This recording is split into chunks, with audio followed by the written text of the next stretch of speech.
একবার যদি বলেন সুবহানাল্লাহ, আপনার এই সুবহানাল্লাহ বলার কারণে জান্নাতে একটা গাছ তৈরি হয়। আপনি যদি একবার আলহামদুলিল্লাহ বলেন, এই জমিন থেকে আসমান পর্যন্ত যে ফাঁকা জায়গা আছে, এই ফাঁকা জায়গা আল্লাহ সওয়াব দিয়ে ভরপুর করে দেয়। জোরে বলেন সুবহানাল্লাহ।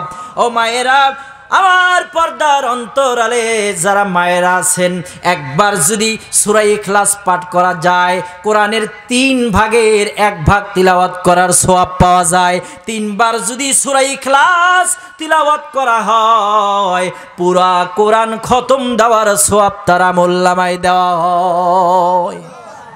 একবার যদি সূরা ইয়াসিন পাঠ করা হয়, কয়বার কোরআন খতমের সওয়াব পাওয়া যায়? 10 বার। কয়বার? জোরে বলেন তো। 10 বার। সূরা হাসরের শেষ 3 আয়াত ফজর নামাজ পড়।